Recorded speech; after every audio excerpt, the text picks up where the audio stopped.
ऐसा है कि कभी कभी ऐसे रेयर मौका मिलता है कि मैं समाज के एक बहुत मेरे मित्र भी हैं और समाज के जो है एक स्कॉलर भी हैं, विद्वान भी हैं, उनको इंट्रोड्यूस करने का।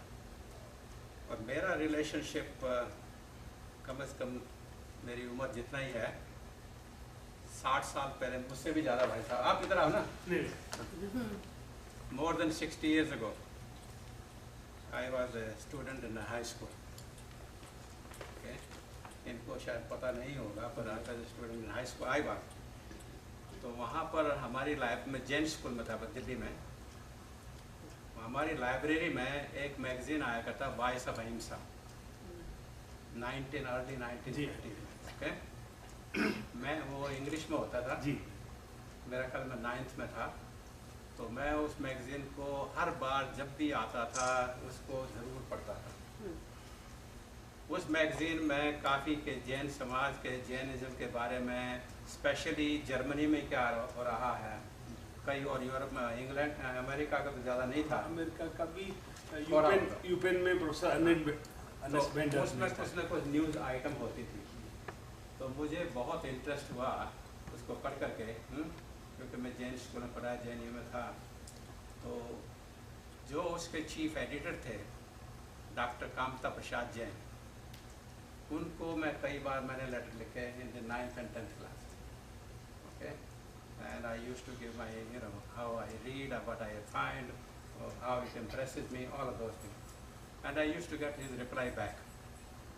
ओके, डॉक्टर कामता प्रसाद जैन, वो एटा इन यूपी। अच्छा, तो then letter on I found out ये उनके ग्रैंडसन है। तो मैं उस हिसाब से पर्सनली जो है ना, मुझे वो रिलेशनशिप है। मैंने काफ़ी वो वॉइस ऑफ अहिंसा की कॉपी भी बचा के रखी थी। Anyway, so I was very, जिसको कहते हैं formative years of any individual in my life. When people like that come in my life or in anybody's life, they form you, they make you, they mold you, they change you. Okay, so in my life, I never met his grandfather, but he was quite instrumental. What I used to read, quite open in those days, very nice. So, with that, then he had a very large collection of Jain books, library, Bhandar. Okay, when he passed away, उस time हमें नहीं पता था कि उनकी library का क्या हुआ, उनकी हज़ारों किताबें जो जैन धर्म की थी वो क्या हुआ। तो हमने तलाश करना शुरू किया काफ़ी कि कहाँ पर कैसे है। तो बहुत सालों के बाद जब मैं अमेरिका में था, probably in 70s, I came to know कि वो किताबें उनके जो ना ग्रैंडसन वो हैं और उनके पास होंगी। उस किताब को हमें वो भंडार तो नहीं मिला, पता नहीं कहाँ है, ये बताएंगे। बट मैं इनको तलाश करता करता many years ago मैं लखनऊ पहुँचा, इधर उधर से तलाश करके। आपको चोट लगी थी, एक्सीडेंट हुआ था। तो मेरी तरह नहीं थे, इनको तो पूरा एक्सीडेंट हुआ था। तो ये जो ना इनके घर पहुंचा मैं, और वहाँ इनसे पहली बार मुलाकात हुई। उसके बाद तो 2-3 बार इनसे जो ना लखनऊ में भी और दिल्ली में भी जो ना, इनको international school for Jain studies है, उसमें भी इनको काफ़ी इन्वॉल्व करने की कोशिश करी। तो ये स्कॉलर हैं, ये वाइस चांसलर भी रहे एक यूनिवर्सिटी के, हिंदी के बहुत बड़े स्कॉलर हैं। इनकी कंट्रीब्यूशन काफ़ी है हिंदी में, मतलब लिंग्विस्टिक के आदमी हैं। उससे पहले ये लखनऊ यूनिवर्सिटी में थे। तो इनकी काफ़ी जैन समाज में काफ़ी जुड़े हैं। इन्होंने एक किताब पिछले 2 साल हुए जब मैं आपको लखनऊ मिला था, तो ये किताब जैन धर्म का परिचय, बहुत सुंदर किताब है। मैं होप समझे this book comes out in English. Okay, तो इन्होंने काफ़ी कुछ कोटि के स्कॉलर हिंदुस्तान में जो जैन समाज के हैं, और ये नॉन सांप्रदायिकता की है, एक किसी भी जो है ना पूरे जैन धर्म को रिप्रेजेंट करती है, दिगंबर, श्वेतांबर, स्थानकवासी, तेरापंथी, किसी को नहीं, सबको मिला करके ये है। काफ़ी अच्छी किताब है, और इसमें मेरा ख्याल कितने 50-55 स्कॉलर हैं। तो उनसे जो है ना अलग अलग आर्टिकल, और अगर मैं थोड़ी सी ईगो करूँ तो इन्होंने मुझे ही बोला था, तो एक आर्टिकल मेरा भी है, पर वो जितने स्कॉलरों के आर्टिकल हैं उसमें मेरी कैटेगरी नहीं आती। अहिंसा के ऊपर मैंने लिखा था, वो भी इन्होंने अभी दिया है। तो आज ये परिषद पे 2 साल से मुझे पता है कम से कम वहाँ पर जो है वाशिंगटन DC में आते हैं, और 1 या 2 दिन पहले ये रिचमंड वर्जीनिया में भी थे।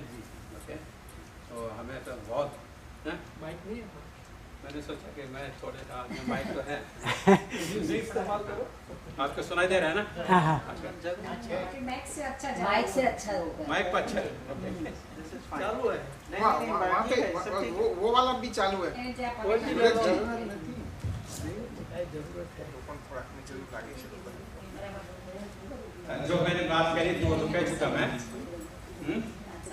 तो हम लोग we are so lucky to have people like him hold on who is well-rounder, who is very educated, who knows about the Jain community in India, and he has been coming to United States. He has been giving us giving the lecture and permission to many parts of this country, and I'm so happy, you know, on behalf of the Jain Society and all of you, we want to welcome you to this beautiful place. This is one of the old place, by the way. You know how old the Jain Society of Houston is? 33 years old. 1996 November Huh? November 26, 1996।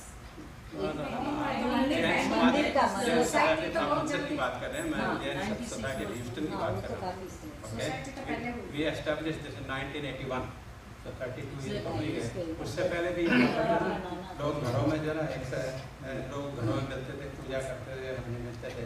But at least we created the organization in 1981-92। हमारे जो ना है कई सारे लोग यहाँ पर हैं उस टाइम पे।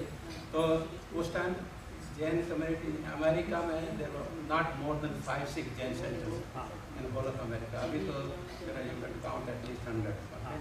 So आपका स्वागत है on behalf of all of us, on behalf of the Jain community। और आप सुनिए हमारे मेरे छोटे भाई वृषभ प्रसाद जैन। जय हिंद।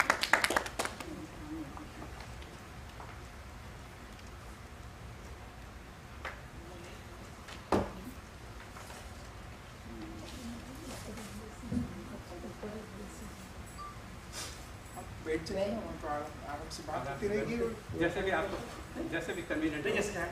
नहीं चेयर पे ऐसा जो प्रोफेसर होते हैं ना जी उनको खड़े होकर के बोलेगा। आप आराम से बैठ जाइए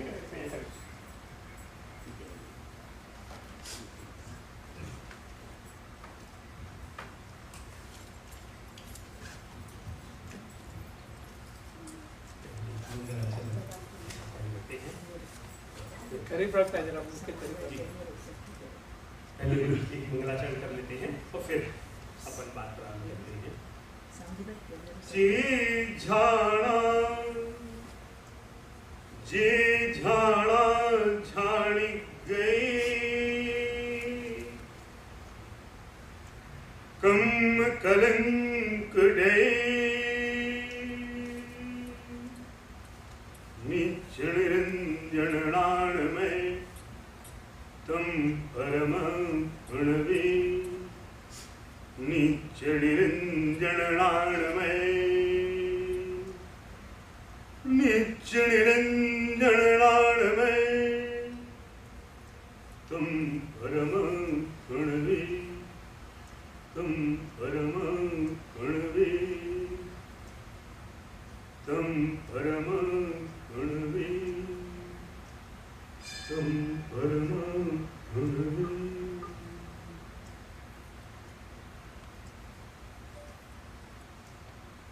मेरे आदरणीय सुगंचन जी, मेरे आदरणीय अशोक सिंघवी जी, मेरे प्रिय नितिन जी, आप सभी मेरे आदरणीय जन। आदरणीय सुगंचन जी ने मेरे परिवार के साथ जो 3 पीढ़ियों के रिश्ते हैं उनको उजागर किया और मेरे पूर्वज कैसे जैन धर्म के प्रति, जैन साहित्य के प्रति, जैन विचार के प्रति, जैन आचार के प्रति निष्ठावान रहे और किसी भेद विभेद के बिना अखंड अनंत जैन धर्म के स्वरूप को पुरस्कृत करने में उन्होंने जो भूमिका निभाई उसको जो आदरांजलि दी, मैं उसके प्रति कृतज्ञ हूँ। अगर मैं उसका एक अंश भी अपने जीवन में वास्तव में उतार सका तो निश्चित रूप से मैं अपने जीवन का होना सार्थक मानूंगा। मैं कृतज्ञ हूँ आप सबका कि आप सब लोग मेरी बातचीत को कुछ सुनने, कुछ विचार करने और कुछ अपनी जो तीर्थंकरों की परंपरा है उसके द्वारा जो प्रख्यापित मंत्राराधना की जो परंपरा है उसे समृद्ध करने के बहाने हम सब एकत्रित हुए हैं और कुछ बातचीत करके आगे बढ़ने का प्रयास कर रहे हैं। नितिन भाई ने मुझसे पूछा कि आप किस पर बात करेंगे। मैंने कहा आप जिस पर कहें उस पर बात कर सकेंगे। लेकिन मुझे लगता है कि आपकी विशेषज्ञता मंत्र के क्षेत्र में खास है तो आप उस पर बात करें। उन्होंने एक बात और पूछी कि आप वर्जीनिया में क्या कर रहे हैं। तो मैं आता तो 10 लाक्षणिक और पर्यूषण के बहाने हूँ, पर 3 वर्ष से जो वहाँ मैं लगातार बात कर रहा हूँ वो मंत्र को लेकर के ही मैं बात कर रहा हूँ। फिर कल उन्होंने एक और सवाल पूछा कि आप कब तक मंत्र पर बात कर सकते हैं। तो मुझे लगा कि इस बात का उत्तर अधिक अच्छा है कि हम परंपरा से दें। हमारे तीर्थंकर जब अरहंत से सिद्ध की अवस्था में जा रहे होते हैं तो एक गुणस्थान का क्रम होता है और उस गुणस्थान के क्रम में जब 13वें गुणस्थान से 14वें गुणस्थान में जाते हैं और 14वें को जाकर सिद्धत्व को प्राप्त करते हैं तो वो जो 14वें का जो काल है वो 5 बीजाक्षरों के उच्चारण के काल के बराबर है। तो कुल मिलाकर क्या हुआ कि अरहंत को भी संसार से अंतिम अवस्था तक पार जाने के लिए बीजाक्षरों के काल के साथ बंधा रहना पड़ता है। तो हम तो गृहस्थ जन हैं। जब तीर्थंकर पूरे जीवन भर मंत्र की आराधना के साथ जुड़े रहते हैं तो हम गृहस्थों को तो अभी साधुओं की निवृत्ति मार्ग की आराधना करनी है और फिर कभी पता नहीं किस जन्म में जाकर हम अनंत भाव की आराधना कर सकेंगे। तो कितने जन्म लगेंगे तो हमारे लिए तो मुझे लगता है कि शायद अनंत जन्मों तक अगर हम मंत्र की आराधना करें तो शायद पूरी हो पाए अगर हम भव्य जीव हुए तो। अब इस विचार के साथ मैंने जब मंत्र के में संपर्क में आया तो बचपन में मंदिर में पूजा करते समय, जप करते समय, धार्मिक अन्य क्रियाओं की करते समय, ध्यान करते समय हर जगह मुझे लगा कि मंत्र की उपस्थिति है। और मुझे ये भी लगता है कि हम कोई भी धार्मिक क्रिया करते हैं, खासकर जैन धर्म में जब हम चरम अवस्था में जाते हैं तो हम कर्मों की निर्जरा के लिए सारी क्रिया कर रहे होते हैं और कर्मों की निर्जरा में ध्यान और तप प्रमुख साधन होता है। तो ध्यान और तप जब प्रमुख साधन है कर्मों की निर्जरा में तो तप आराधना में और ध्यान आराधना में मंत्र कैसे आपका साधक बनता है। मंत्र के बिना ध्यान आराधना और तप आराधना आप कैसे नहीं कर पाते हैं या कैसे कर पाते हैं, इस पर भी जब आप विचार करें तो भी आप मंत्र आराधना के किसी न किसी पक्ष पर विचार कर रहे होते हैं। मैं फिर आपको थोड़ी विभिन्न परंपराओं की तरफ चलना चाहता हूं। कोई दुनिया का खास करके भारत के जो तीनों धर्म, प्रमुख धर्म, जैन धर्म, बौद्ध धर्म और वैदिक धर्म, इन तीनों के यहाँ मंत्र की आराधना की परंपराएं रही। अर्थात मंत्र के बिना भारतीय धर्मों की बात किया जा पाना लगभग बेमानी है। कोई भी, चाहे वह स्थानकवासी परंपरा हो, चाहे वह मंदिर मार्गी परंपरा हो, चाहे वह देहपंथियों की परंपरा हो, चाहे वह मूर्ति मार्गी परंपरा हो, हर परंपरा में किसी न किसी रूप में मंत्र की उपस्थिति है।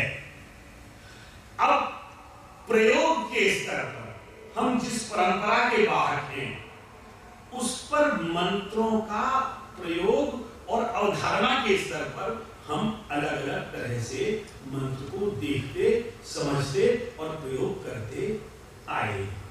जब हम पूजा कर रहे होते हैं तो एक तीर्थंकर की पूजा में एक अर्घ चढ़ाते हैं, तो वहां मंत्र का सिंपल पाठ कर रहे होते हैं, है ना, वहां मंत्र का उच्चारण कर रहे होते हैं, मंत्र का सस्वर पाठ नहीं कर रहे।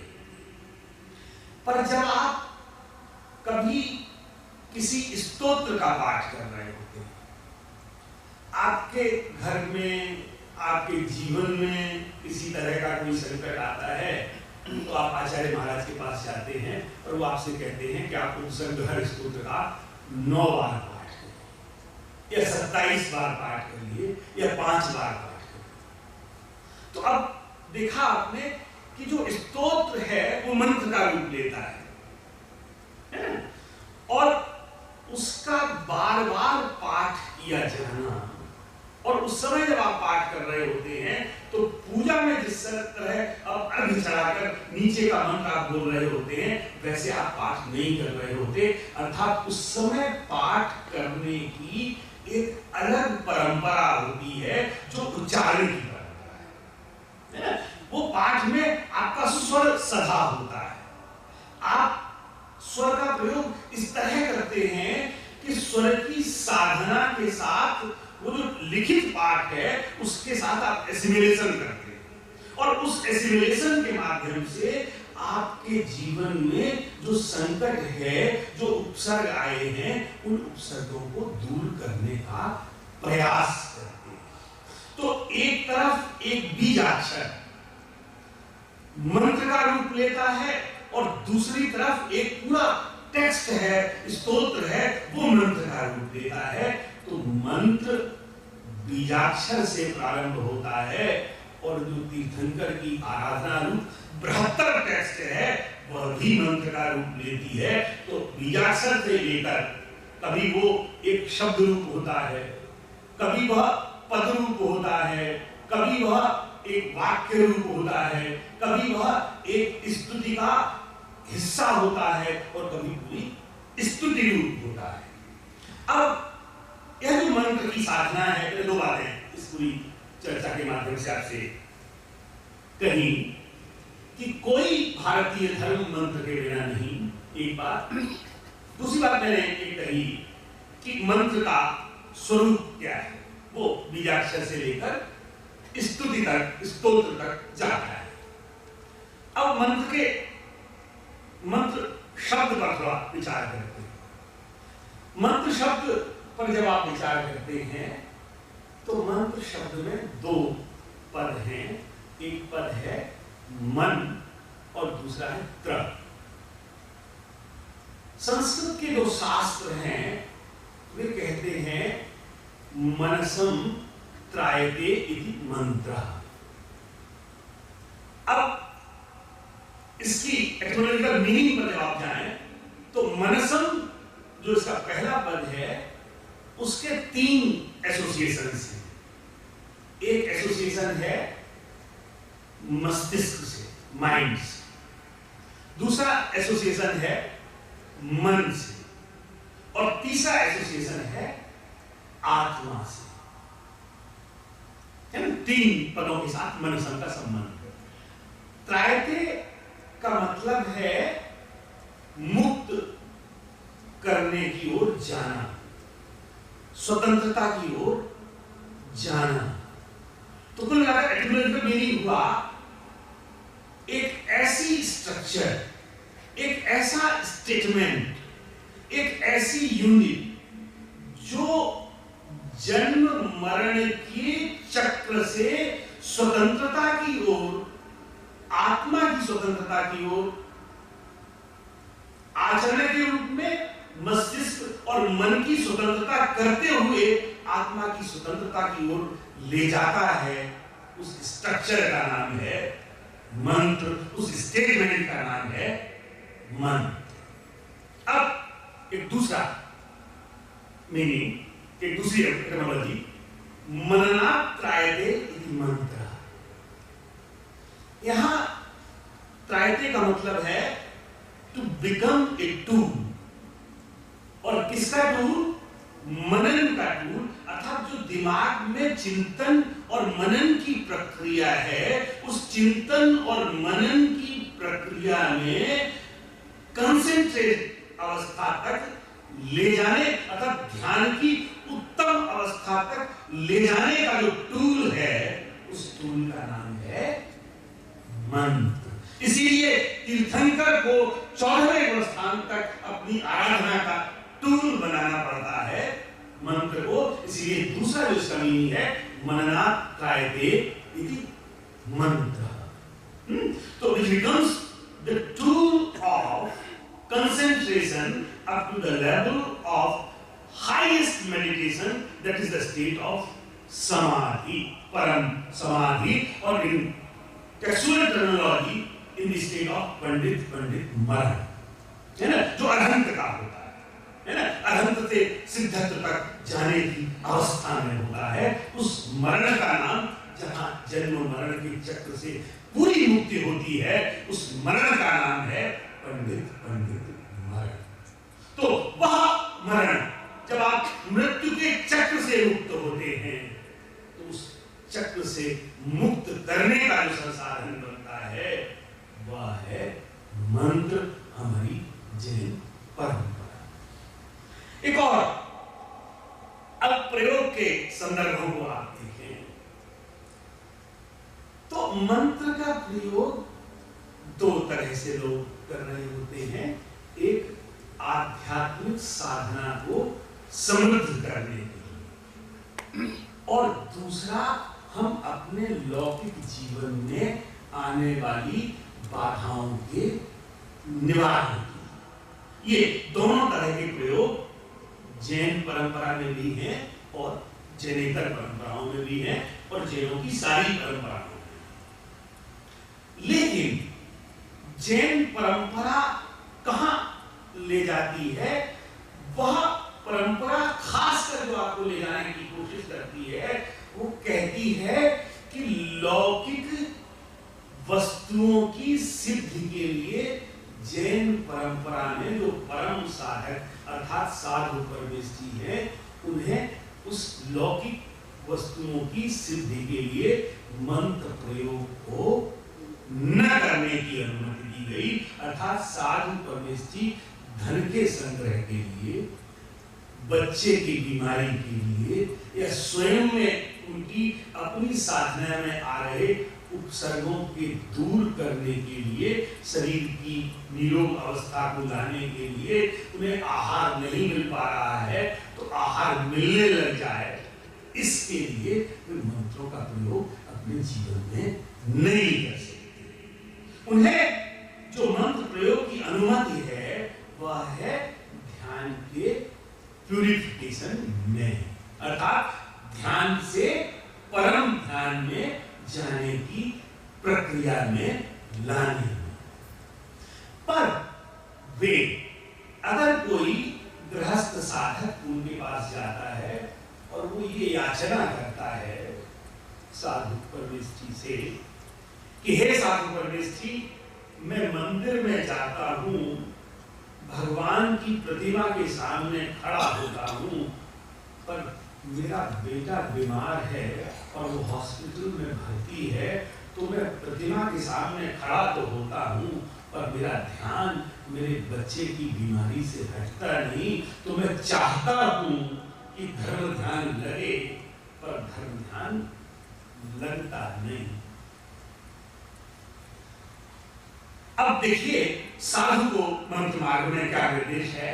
हमारे जो मंत्र अनुशासन के जो ग्रंथ हैं, वहां निर्देश है कि साधु परमेष्ठी को अगर ऐसा है कि उसे, जिस गृहस्थ ने साधु परमेष्ठी से ये आराधना की है कि मेरे गृहस्थ जीवन में ये बाधाएं आ रही हैं, इन्हें दूर करने के लिए आप मुझे मंत्र बताएं, और साधु परमेष्ठी को ऐसा लगता है कि इसे मंत्र बताएंगे तो इसकी साधना भी पुष्ट होगी, पर मुझे कई दिन से भोजन नहीं मिल पा रहा, आहार मेरा ठीक से समुचित नहीं हो पा रहा, तो ये हो सकता है कि घर में जाकर अच्छी रसोई बनाए और मुझे समुचित आहार भी मिल जाए। अगर ये विकार आ गया साधु परमेश जी की साधना में और उसमें उसने मंत्र बताया तो वह उसे उसका निषेध है, अर्थात साधु परमेश जी ऐसी स्थिति में मंत्र नहीं बता सकता।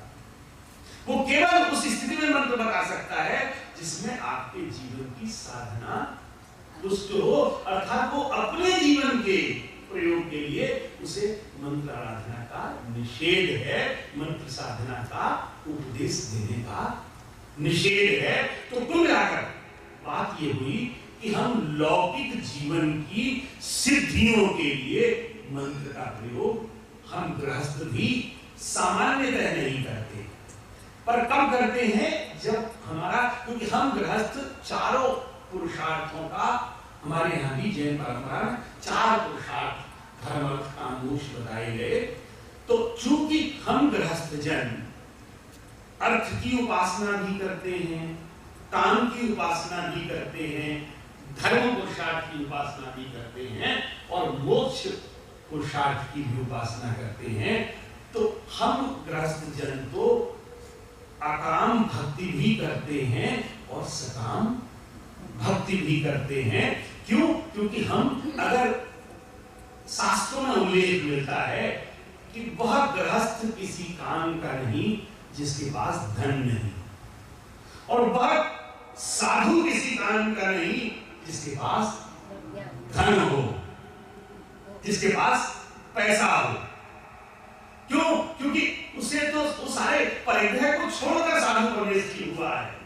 तो गृहस्थ के लिए धन आवश्यक है, क्योंकि धन नहीं होगा तो वो दान नहीं कर सकता, दान नहीं कर सकता, धन नहीं होगा तो वो पूजा की सामग्री नहीं ला सकता, धन नहीं होगा तो वो, अगर मान लीजिए स्थानिक वासी है या कोई दूसरे है ना, तो वहां उसे साधना के लिए मान लीजिए उसे शास्त्र चाहिए, तो शास्त्र में भी अर्थ, उसके प्रकाशन के लिए आपको अर्थ चाहिए, आपको माला जप चाहिए तो जप के खरीदने के लिए आपको पैसा चाहिए, आपको आसन चाहिए, वहां पैसे की जरूरत है। तो किसी भी हमारी परंपरा का वो साधक गृहस्थ है उसे अर्थ की आवश्यकता होती है ना।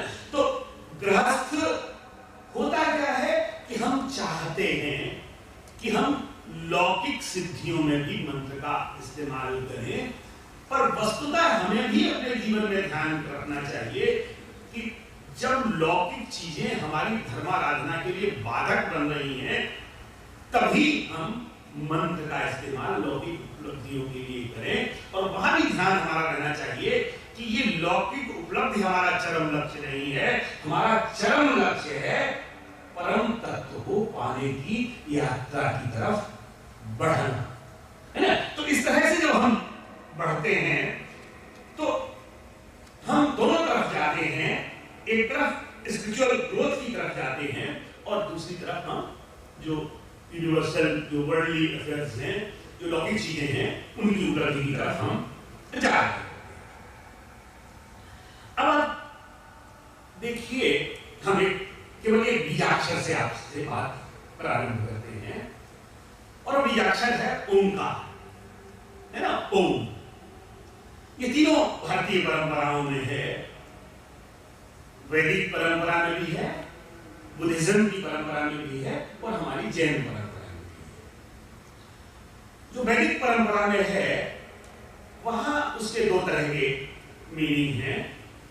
एक मीनिंग है कि सृष्टि जब हुई, ईश्वर ने सृष्टि की रचना की, तो सृष्टि की रचना के पहले जो ब्रह्मांड में रचना से पूर्व की जिस तत्व की उपस्थिति है, prior the existence of creation, वो ओंकार है, वो नाद रूप है।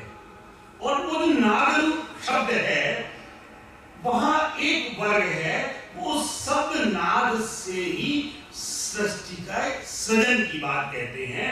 उस शब्द नाद रूप जो परमात्मा होता है, वो शब्द नाद में झंकृत होता है और उस झंकार से, उस वाइब्रेशन से पूरी सृष्टि का क्रिएशन होता है।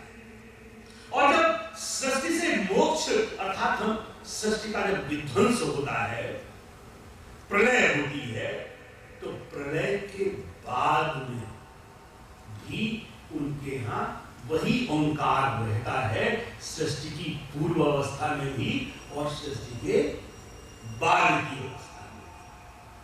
वो जो ओंकार है, उस ओंकार के साथ परमात्मा का जो जुड़ाव है, उस जुड़ाव का माध्यम बनता है ओंकार।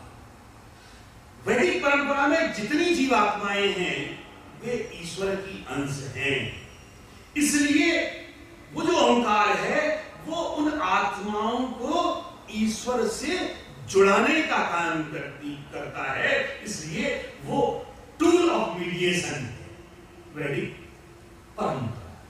और वहां वो तीन का प्रतीक भी है उस टूल ऑफ मीडिएशन के होते हुए, एक तरफ वो नाद का प्रतीक है, एक टूल ऑफ मीडिएशन है, और ब्रह्मा विष्णु और महेश का प्रतीक है।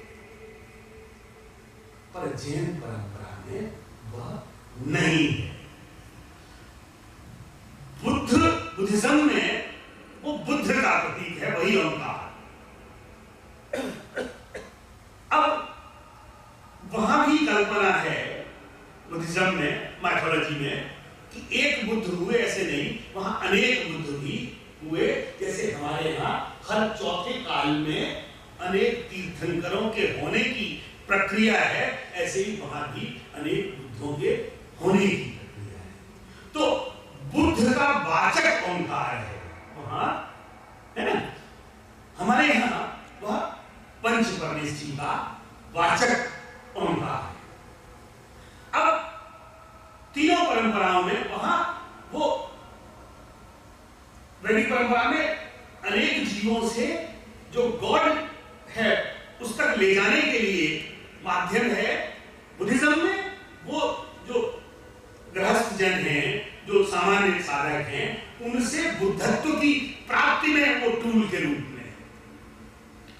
जैनिज्म में वो जो आत्मा की जो 5 परम अवस्थाएं हैं, साधु, उपाध्याय, आचार्य, अरहंत और सिद्ध, उन 5 अवस्थाओं तक जाने के टूल के रूप में, तो कुल मिलाकर तीनों साधनाओं में जो कॉमननेस है वो ये है कि ओंकार साधन बनता है परम तत्व की प्राप्ति में। ये तीनों में समान है। मेरे मन में एक सवाल उठता था और उसका उत्तर मुझे बहुत बाद में, लगभग मैं जब 45 वर्ष का हुआ तब मुझे उसका उत्तर मिला।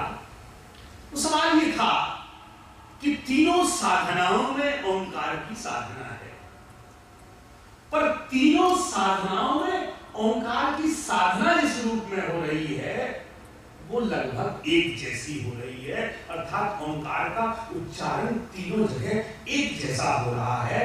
तो मेरे दिमाग में जो उलझन थी जब मैं विद्यार्थी था तब से, और जब मैं अध्यापक प्रोफेसर हो गया तब तक बनी रही, और तमाम आचार्यों से जो चर्चाएं हुई उसमें, और तमाम जिनवाणी का जो मैंने आवेदन किया उस पर ढूंढते हुए भी वो उलझन ये थी कि हम जैन हैं इसलिए हमें पंच परमेष्ठी का बोध होने लग जाए, और वो वैदिक है इसलिए उसे उस अनंत परमात्मा से मिलने के टूल का बोध होने लग जाए, अर्थात वहां ब्रह्मा विष्णु महेश का बोध होने लग जाए।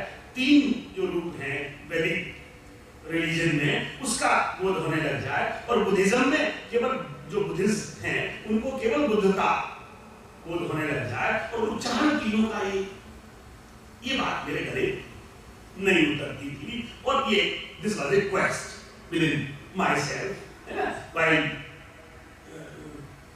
taking into account the religious text, है ना, और आचार्यों के साथ बातचीत। वो जब बाद में जब देखा तो मुझे वो उसके उत्तर मिले, और फिर मैंने उस तरह की साधना का पल्लवन किया, और अनेक आचार्यों के साथ, दिगंबर परंपरा के आचार्यों के साथ, श्रीरामवर परंपरा के आचार्यों के साथ, और फिर उसके प्रयोग किए। तो उसके प्रयोग अद्भुत हुए। ऐसे प्रयोग भी हुए कि जहां मेडिकल साइंस फेल करती है, ऐसे कई लोगों के साथ प्रयोग हुए जिनको कैंसर हो गया था, और अमेरिका में ही, मैं नाम नहीं ले रहा उन व्यक्ति विशेष को, कभी होगा तो उससे काउंट की बात करेंगे। कहा गया कि इनका जीवन 15 दिन से 2 माह के बीच का 4th स्टेज है। प्रयोग ओंकार का, पंचाक्षरी जो ओंकार है, जो जैन ओंकार है, मेरी उसमें आस्था थी और मुझे लगता था जो परमेष्ठी का वाचक ओंकार है उसका प्रयोग करना चाहिए। जब प्रयोग किया गया तो देखा गया कि जिनका जीवन 2 माह या 4 माह या 15 दिन बताया गया, वो लगभग 3 वर्ष, 3.5 वर्ष, 4 वर्ष तक इसके बाद जीवित रहते हैं। उस समय जिस समय उनके संपर्क में आते हैं, उनकी बहुत फैमिली की जिम्मेदारी थी कि उनके बच्चे का विवाह हो जाए, बच्चे स्थापित हो जाए, और वो जब जाते हैं तो लगभग 4 साल तक वो जीवित रहते हैं और उसके बाद अपनी जिम्मेदारियों से मुक्त होते हैं। और ठीक है कि हाँ, भारतीय किस्म की संथारा वो नहीं ले पाते हैं, लेकिन मृत्यु से कई दिन पहले वो अन्न और जल छोड़ देते हैं और प्रकारांतर से संथारा की जो भारतीय और जो जैनों की परंपरा है, उस परंपरा का निर्वहन करते हुए, अब बल्कि 4-5 दिन पहले मेरी ये बात हुई तो मैंने कहा उनको कि नहीं, आप दवा तो लीजिए। तो नहीं, मैं तो सब दायित्वों से मुक्त हो चुका हूँ या हो चुकी हूँ, और अब मुझे लगता है कि अब मेरा समय आ गया है कि शरीर मुझे छोड़े, इसकी बजाय मैं शरीर को छोड़ दूं, इसलिए मैं अब अन्न जल और औषधि आदि का त्याग कर रही हूँ या त्याग कर रहा हूँ। इस भाव के साथ, इस साधना के साथ इस धरती पर भी शरीर को छोड़ते हैं। तो संथारा का जो बाल पंडित वर्ण से कहा गया, गृहस्थ रहते हुए हम जब शरीर छोड़ते हैं तो एक ग्रंथ है भगवती आराधना, जो दोनों परंपराओं में मान्य है।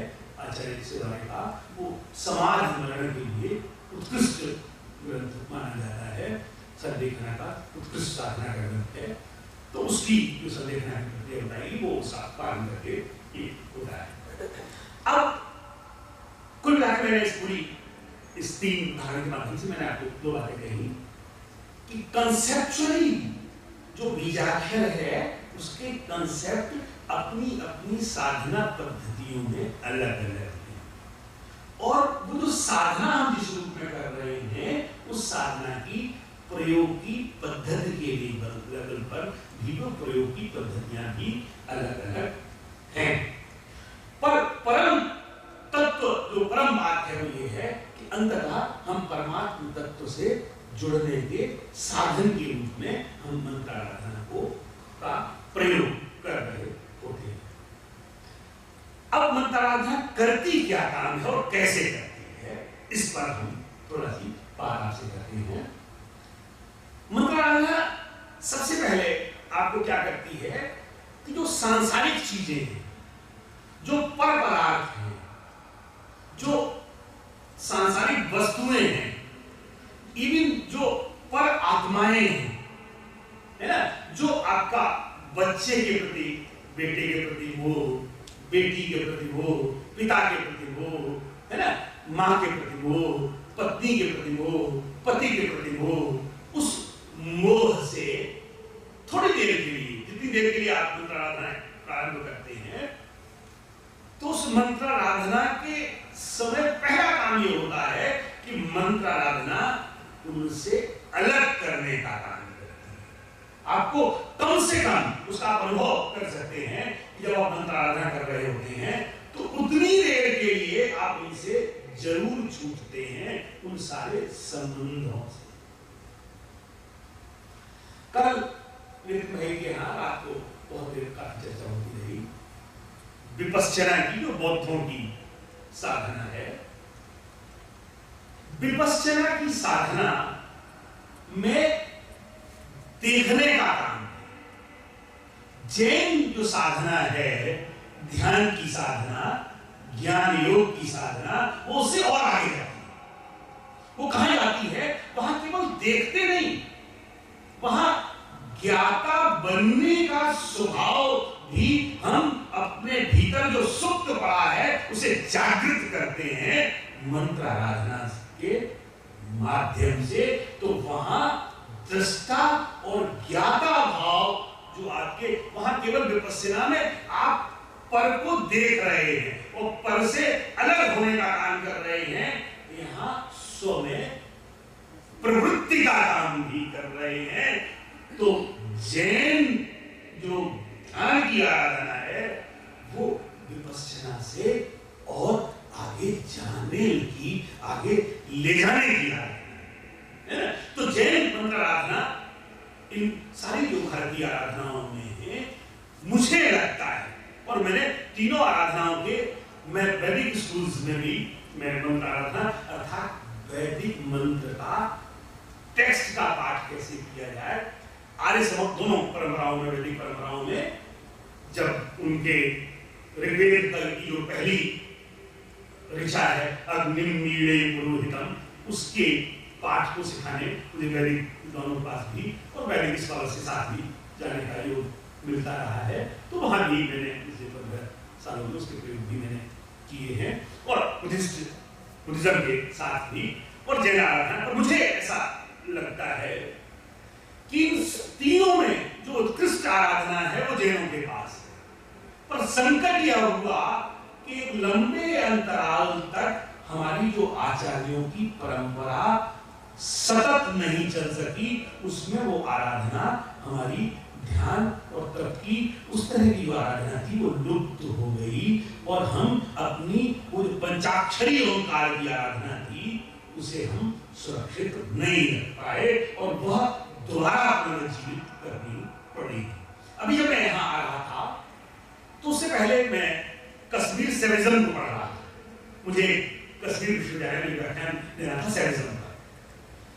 मैंने देखा, उससे पहले मुझे पता नहीं था कि जो पंचाक्षरी ओंकार की आराधना है वो जैनों की आराधना का कुछ अंश कश्मीर सेविज्म में भी गया, और वहां जो शिव की आराधना है, जो आदिनाथ की आराधना है, रत्नत्रय रूप त्रिशूल की आराधना है, शिव के प्रतीक वृषभ चिन्ह की आराधना है, अर्थात बैल की आराधना है जो आदिनाथ का चिन्ह है ना, और त्रिशूल में रत्नत्रय समिदर्शन समिज्ञान और समिचारित्र की आराधना है। तो ये पंचाक्षरी आराधना वहां दी गई, लेकिन वहां सारे वैदिक तंत्र में नहीं है, वो केवल कश्मीर सेविज्म के तंत्र में है, और छोटी उपस्थिति है।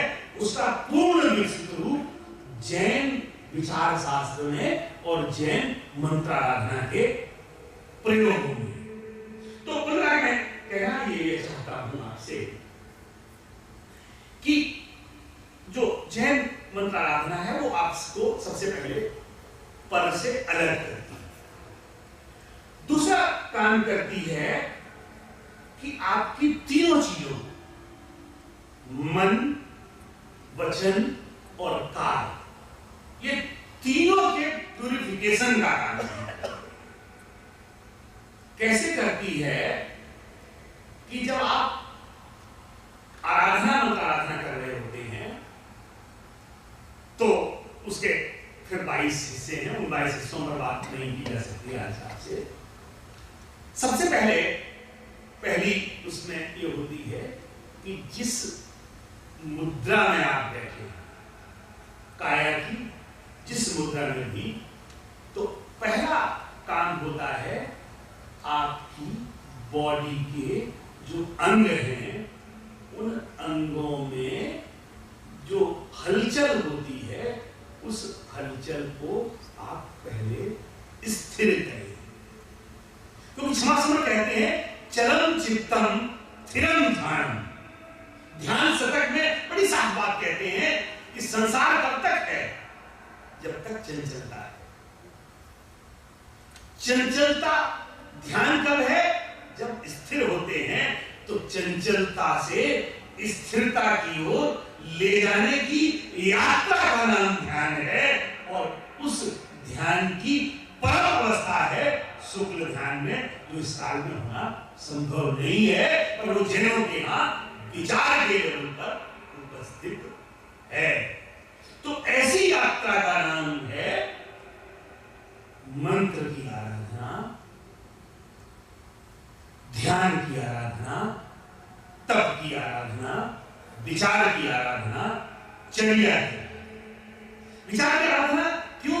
क्योंकि आप इस वैचारिक पक्ष की पृष्ठभूमि को अगर नहीं समझ रहे हैं तो आप अपने मंत्रों के सम्यक प्रयोग को आप अपने जीवन में सम्यक रूप से उतार नहीं पाएंगे और वह आराधना आप अपने भीतर विकसित नहीं कर पाएंगे, है ना? तो जब आपको उसका पल्लवन अपने भीतर करना है तो सबसे पहले आप क्या करते हैं?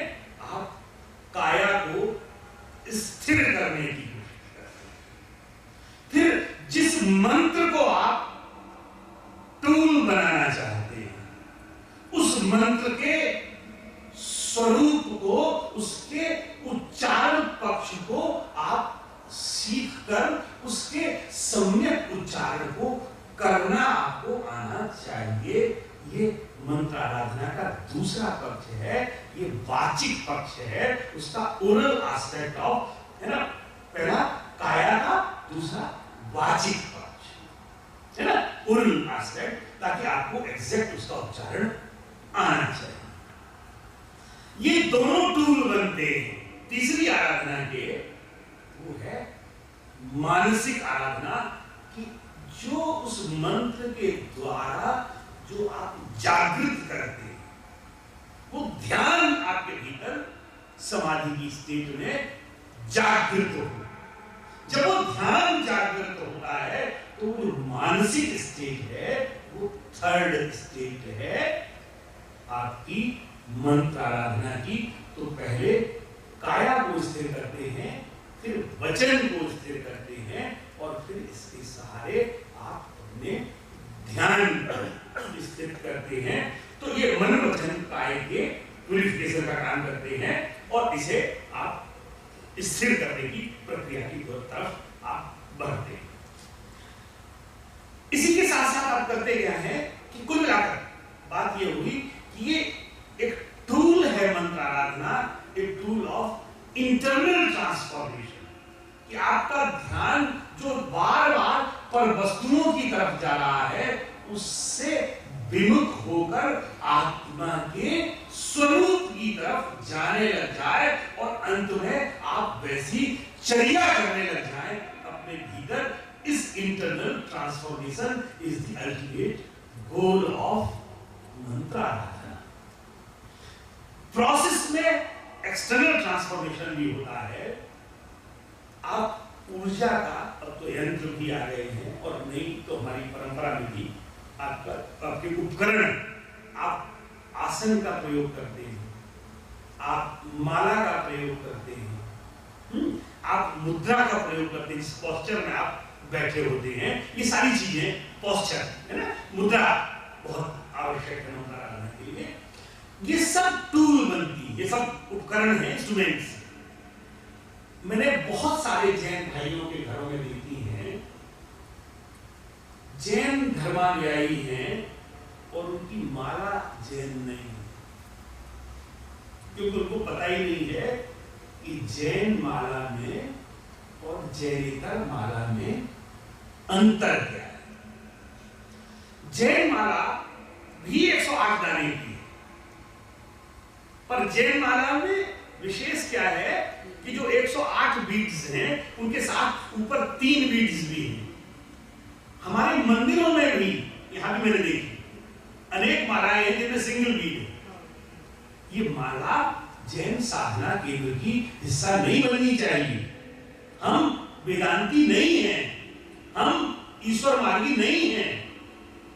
तो वहां चूंकि ईश्वर की परम सत्ता है, वो परम गुरु रूप है। हमारे यहाँ परम गुरु कौन है? सम्यक दर्शन, सम्यक ज्ञान और सम्यक चारित्र। तो उपकरण अगर आपका शुद्ध नहीं होगा तो आपका उस माला से जैन ध्यान, जैन मंत्र की आराधना सम्यक रूपेण नहीं।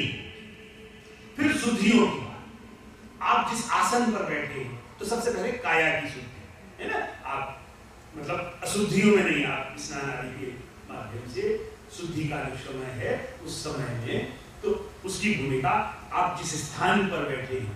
अब यहाँ निगेटिव ऊर्जा आ रही है, आप 5 बार ओंकार का प्रयोग करिए, इसी स्थान, वो स्थान जागृत हो जाता है, वो प्रतिमा जागृत हो जाती है, जिस प्रतिमा में आप अंग पूजा कर रहे हैं। अब अंग पूजा में क्या है कि वास्तव में अंग पूजा में परमेष्ठी का ध्यान है, और उन अंग विशेषों में परमेष्ठी रूप ओंकार तत्व का निक्षेप करते हुए चंदन की चर्चा करें। तो जो नवांग हैं उसमें 9 स्थान हैं, बाद में उसमें कुछ और स्थान जुड़ गए। ये हमारी शास्त्र परंपरा में उन जो हम अंग पूजा में अन्य स्थान बाद में जुड़े, उनका शास्त्रीय उल्लेख नहीं मिलता। शास्त्रीय उल्लेख मिलता है मस्तक के मध्य का, दोनों नेत्रों का, दोनों कानों के मूल का, दोनों भुजमूल का, हृदय का, दोनों कंकण बंध का और नाभि का। ये चरण और जंघा पर ये बात था, क्योंकि उसका कोई रेफरेंस दोनों परंपराओं में, न दिगंबर परंपरा में न श्वेतांबर परंपरा में। तो आप जब आराधना कर रहे होते हैं तो उन स्थानों पर आप जिस समय चंदन का की चर्चा कर रहे होते हैं, चंदन आप लगा रहे होते हैं, पूजा कर रहे होते हैं, तो वहां उन्हें ओंकार की साधना के माध्यम से जागृत करने का भाव होता है। तो हम इस तरह से अपनी काया की शुद्धि करते हैं, हम उपकरण की शुद्धि करते हैं, दिशाओं की बात है, रंगों की बात है, ये सब बात मंत्राराधना के साथ जुड़ी हुई बात है। मेरे पास मुझे लगता है 10 से 12 मिनट का समय आपसे बातचीत का और है, बातचीत बहुत लंबी है, तो अब थोड़ी बातचीत से हटकर हम मैंने आपसे कहा 3 टर्म की बात करके और बात खत्म करते हैं, और फिर थोड़े से प्रयोग की बात, कैसे तीनों ओंकार कैसे अलग हैं उस ओंकार की बात करेंगे, और कभी योग होगा तो फिर हम जो अन्य बीजाक्षर हैं उनकी बात करेंगे, हिंकार की या श्रीम की या उसकी ये बात करेंगे। 3 हमारे यहाँ मंत्रों के 3 भेद और हैं।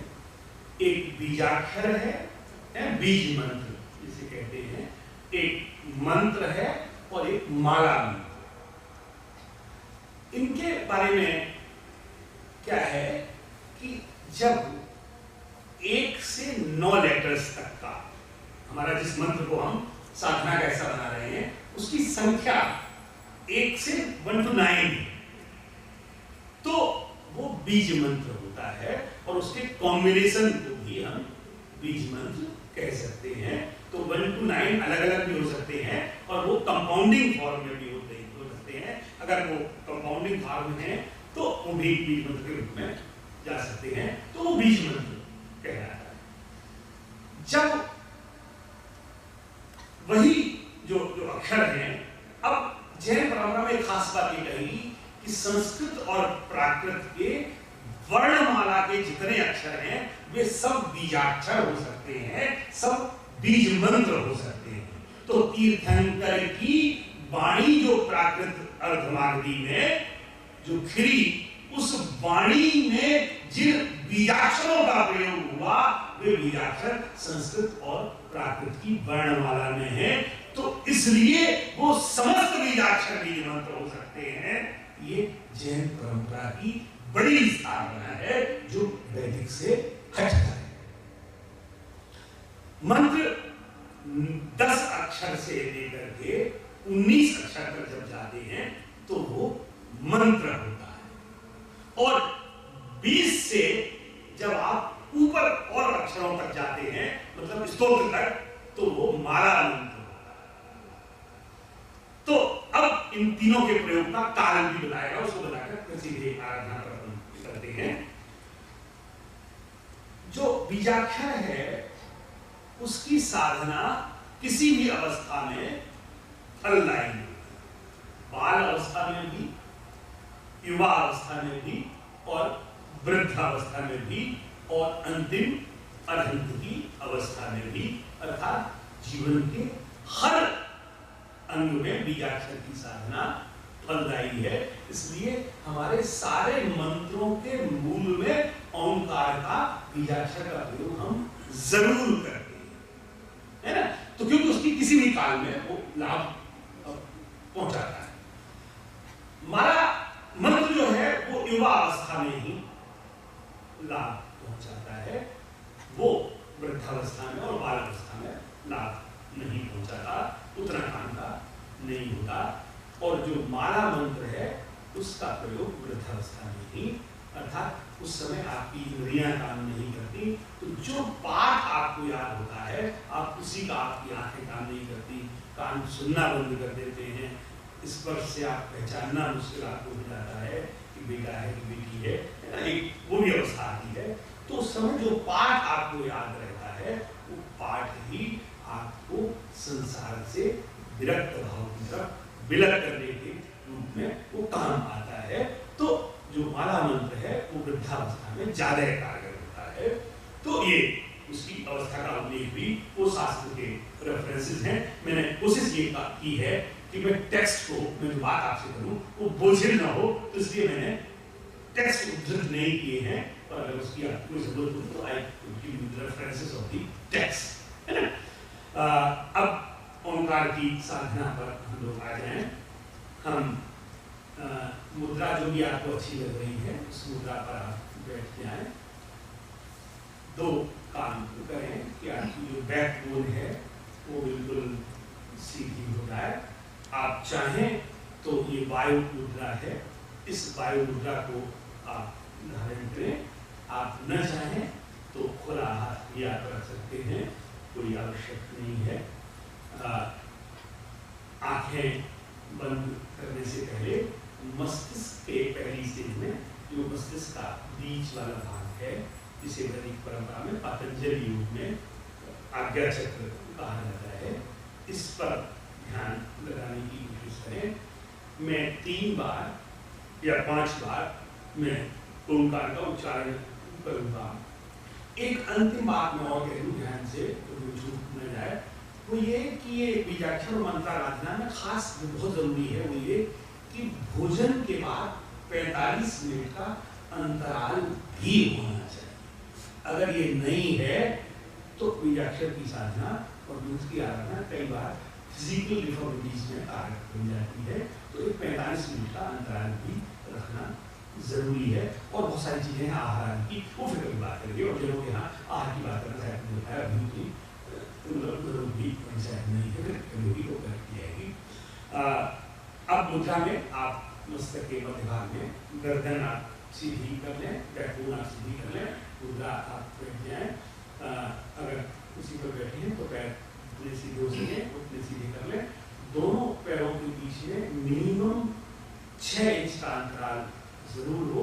अगर दोनों पैर ज्यादा दूर में रखे हैं तो जहां भी आपने रखे हैं तो बिल्कुल सीधे रहें, ध्यान को रखें।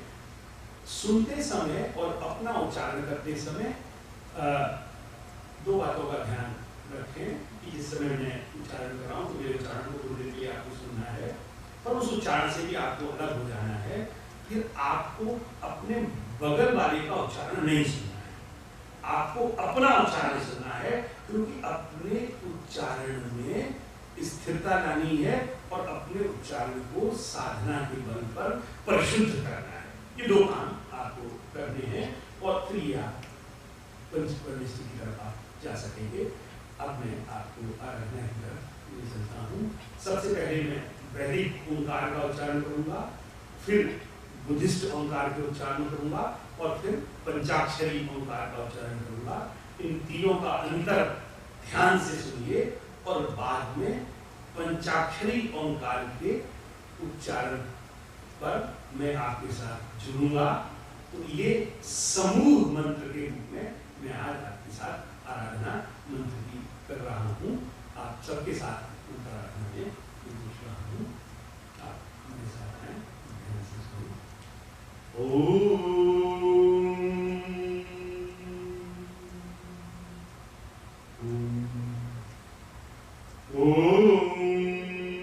अभी उच्चारण करें नहीं सुनिए ओम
के जानते सूझे लोकालो सोवाणी मस्तक सदा दीपंधु जावाणी के जानते सूझे लोकालो सोवाणी मस्तक सदा दीपंधु जावाणी के जानते सूझे लोकालो सोवाणी मस्तक सदा दीपंधु।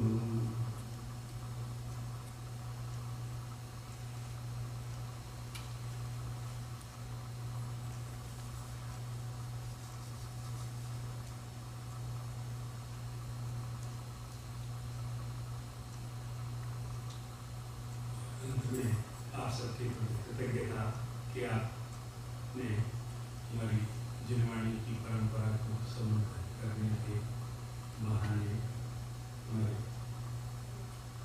चर्चा में आप सब लोग पधारे और इस बहाने हम कुछ जनवाणी की परंपरा को जनवाणी की वाणी को कुछ आगे बढ़ा सके। इस एड्रेस में इस चर्चा में अगर मुझसे कोई भूल हुई हो भगवान के आचार्य जन मुझे क्षमा करें और मेरी कोशिश होती रहे परंपरा को समझ करता हूँ। आप सब भी अगर मैंने किसी के मन को भी मन वचन काय से कोई भी मेरी बात से आपको कष्ट पहुँचा हो तो आप सब भी मुझे क्षमा करें।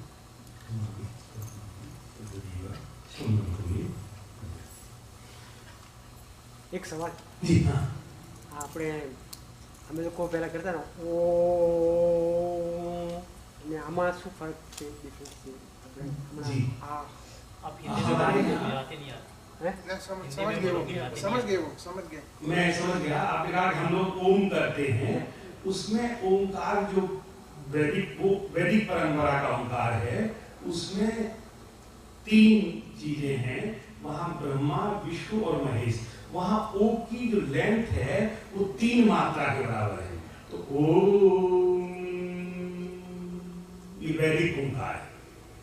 ओम ये बुद्धिस्ट और खास करके इसको जब आप डाटा इकट्ठा करना चाहें तो मुझे एविडेंस भी मिली। वो एविडेंस कैसे मिली कि मुझे तिब्बत में जाने का योग मिला और वहाँ तो तिब्बतन जो बुद्धिज्म है उसमें तिब्बतन तंत्र में के जो उच्चारण वहाँ जो वहाँ के जो साधु थे खास करके दलाई लामा के उस ग्रुप में वहाँ ओम का उच्चारण ओम ओम ओम ओम ओम ये वैदिक उच्चारण ओम। और जैनों का उच्चारण 2 बार अहंत का आकार अशरीरी का आकार और आचार्य का आकार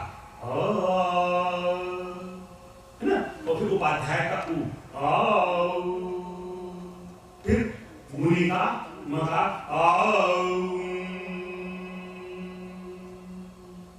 ये जैन ओंकार है। तो हमारी आराधना होनी चाहिए केवल आप एक बीजाक्षर की आराधना करें। आप देखिए ना जो प्रॉब्लम्स आपकी सालों से सॉल्व नहीं हो रही है वो कुछ दिनों में पर बसते आप कितना ध्यान एकाग्र कर पाते हैं। मुझे नहीं मालूम मेरे मतलब जब मैं आपके साथ साधना कर रहा था आप में से जितने भी लोग थे उनमें से किन्हीं 2 लोगों की गर्दन हिल रही थी। किसकी हिल रही थी मैं नहीं सुन पाया। मतलब मेरे ध्यान में आ रहा था कि 2 लोग गर्दन नहीं सीधी रख पा रहे हैं है ना। या तो मतलब कोई बीमारी है उनके पास या कोई कारण है। मतलब बाकी सारे लोगों की गर्दन बिल्कुल साफ थी पर ध्यान के उच्चारण में ऐसा महसूस मुझे होता था। तो हम लोग ये भी प्रयास में रहे कि जब ध्यान में कर रहे हैं तो काया का एक अंग भी नहीं हिलना चाहिए। काया की स्थिरता और जो स्वर है उस स्वर पर साधना। वैदिक साधना में स्वर पर अधिक साधना है। बुद्धिस्ट साधना में लिखित फॉर्म पर ज्यादा है। केवल तिब्बतन बुद्धिज्म है जहां उच्चारण का वो ओंकार बचा है। बाकी वहां लिख करके वो 1008 बार उनके यहाँ लिखा जाता है उनका, है ना, वो लिखेंगे 1008 बार, 108 बार लिखेंगे, 54 बार लिखेंगे, इस तरह की फ्रीक्वेंसी में वहाँ लिखित जाप का महत्व ज्यादा है। हमारे यहाँ औपचारिक की जाप का महत्व ज्यादा है। जी, और कोई आपके मन में सवाल, कोई बात ऐसी हो कि आपको ऐसा लगा हो कि मैं जर्नलिज्म से बाहर चला गया, तो मतलब I try to come again to journalism. Thank you.